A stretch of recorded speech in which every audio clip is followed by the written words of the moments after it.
তো মাহিরকে সে বলছে যে জুবায়েদকে না সরাতে পারলে আমি আসলে তোমার থাকতে পারবো না। কথা আমরা যেটা পাইছি তদন্তে, বর্ষাকে জুবায়েদ বলছে যে আমাকে বাঁচাও। এখন পর্যন্ত তদন্তে যতটুকু পাইছে, বর্ষা বলছে তুমি না শুনলে আমি মাহিরের হব না, এই টাইপের একটা ইয়া ছিল। আর আমাদের তদন্তে যেটা উঠে আসছে, দোতলা থেকে সে বাঁচার জন্যই মূলত, বর্ষাদের বাসা তো 5 তলায়, 3 তলায় বর্ষার 3 তলায় সিঁড়ি গোড়ায় ছিল এবং সে পুরা নিচের ইয়েটা দেখছে। যে হত্যাকাণ্ড যে হয়েছে বর্ষা নিজে কনফার্ম হয়েছে। কনফার্ম হওয়ার পরে জুবায়েদ দোতলায় বেল ছিল, কলিং বেল বাজায় নাই, দরজায় ধাক্কা দিছে। দরজাতে ধাক্কা যখন দিচ্ছে তার রক্ত দরজা দিয়ে গড়ায় এখানে নিচে পড়ছে।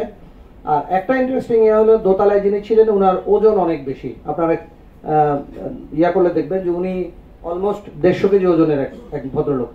উনি উঠে যখন দরজা খুলছেন, মানে অনেকক্ষণ সময় লাগছে, আমাদের তদন্তে এটা আসছে আর কি। উনি উঠে যখন দরজা খুলছেন ততক্ষণে মাহির 3 তলায় পৌঁছে গেছে। দোতলায় ধাক্কায় 3 তলায় পৌঁছানোর পরে সে ইয়াকে পাইছে, বর্ষাকে পাইছে। ওইখানে এসে বর্ষাকে বলছে তুমি আমাকে বাঁচাও। বর্ষা যেহেতু চাইছে যে জুবায়েদ চলে যাক, সে আর কোনো হেল্প করে নাই, বলছে যে তখন ওইখানেই জুবায়েদ পড়ে গেছে। এইটুক তদন্তে আসছে আমাদের, এর বাইরে কিছু না। আমরা যেটা তদন্তে পাইছি, মাহির কোনো এক সময় ওই বাসায় ওখানে ভাড়া থাকতো। তো আগে থেকে ওই মেয়েটার সাথে পরিচয় দীর্ঘদিনের, কিন্তু প্রেমের সম্পর্কটা অনুমান 1.5 বছর ধরে। আগে তো ছোট ছিল, ওই একজন আরেকজনকে চিনতো, জানতো, প্রতিবেশী। প্রেমের সম্পর্কটা 1.5 বছর ধরে। জুবায়েদ 1 বছর ধরে মেয়েটাকে পড়াচ্ছে, সে জগন্নাথ বিশ্ববিদ্যালয়ের ছাত্র। মেয়েটা এর প্রতিও দুর্বল হয়ে যায়, জুবায়েদের প্রতি।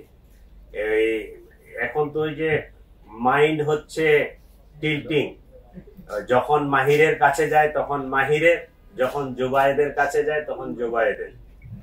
ঠিক আছে? তো মাহিরকে সে বলছে যে জুবায়েদকে না সরাতে পারলে আমি আসলে তোমার থাকতে পারবো না। এই কথা থেকেই তারা জুবায়েদকে সরাই দেওয়ার পরিকল্পনা করে। আর পোস্টটা মারছে মাহির, তাই না? পোস্ট যেটা মারছে এটা মাহির, একটাই পোস্ট মারছে।